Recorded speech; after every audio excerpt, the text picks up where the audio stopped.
एक बार की बात है। एक भिखारी था जो कि अपने जीवन से बहुत परेशान हो चुका था, क्योंकि उसे अपना जीवन यापन करने के लिए किसी भी चीज़ की ज़रूरत पड़ने पर उसे भीख मांगनी पड़ती थी। इस बात को लेकर चिंतित और दुखी रहता था और दिन भर यही सोचता रहता था कि उसके जीवन में बदलाव कैसे आएगा। यही बात सोचकर वह दुखी हो जाता था। लेकिन वह हर रोज़ देखता था बहुत सारे लोग विभिन्न चिंताओं को लिए हुए महात्मा बुद्ध के पास जाते थे और वापस लौटते समय वह लोग बहुत खुश होते थे।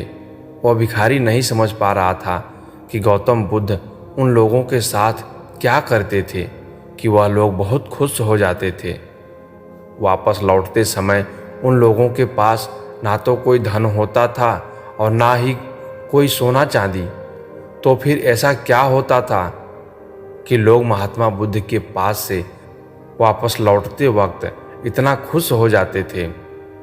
यह सब देखने के बाद वह भिखारी भी निर्णय लेता है कि वह भी महात्मा बुद्ध के पास जाएगा और देखेगा कि वहाँ ऐसा क्या हो रहा है कि दुखी लोग उनके पास जाकर इतना खुश हो जाते हैं। वह महात्मा बुद्ध से मिलने के लिए चल पड़ा। जहाँ महात्मा बुद्ध मौजूद थे वहाँ लंबी लाइन लगी थी। वह भिखारी भी लाइन में लग गया और अपनी बारी का प्रतीक्षा करने लगा। देखते ही देखते उसकी बारी आ गई और उसने महात्मा बुद्ध से कहा, हे महात्मा, मैं बहुत ही गरीब आदमी हूँ। मेरे पास कुछ भी नहीं है। मुझे अपना जीवन यापन करने के लिए दूसरों पर निर्भर रहना पड़ता है और भीख मांगनी पड़ती है।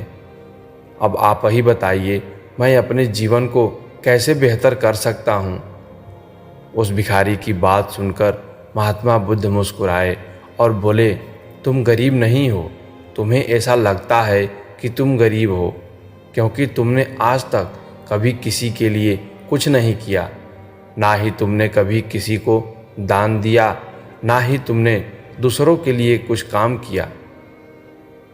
यह सब सुनने के बाद भिखारी के मन में एक जिज्ञासा जाग उठी। अपने जिज्ञासा को दूर करने के लिए भिखारी ने महात्मा बुद्ध से पूछा, मैं तो एक भिखारी हूँ, मैं किसी को दान कैसे दे सकता हूँ और कैसे लोगों की सहायता कर सकता हूँ। मुझे तो खुद अपना जीवन यापन करने के लिए दूसरों से भीख मांगनी पड़ती है।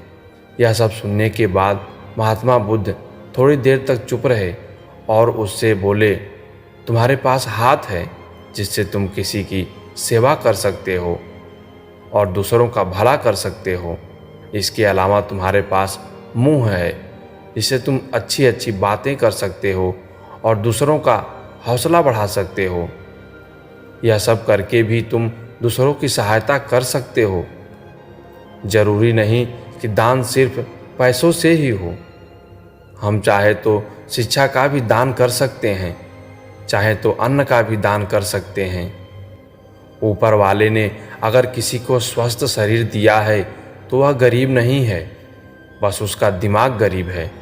उसे इस विचार से हटकर दूसरों की सेवा में लगाना चाहिए।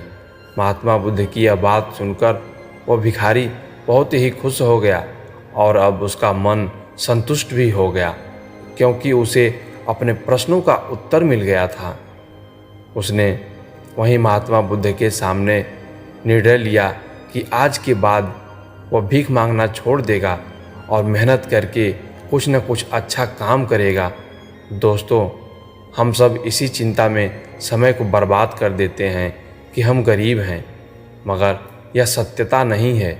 सत्य तो यह है कि जब तक हमारा शरीर स्वस्थ है तो हम उसका उपयोग करके आगे बढ़ सकते हैं और अपने जीवन को ज़्यादा से ज़्यादा बेहतर बना सकते हैं।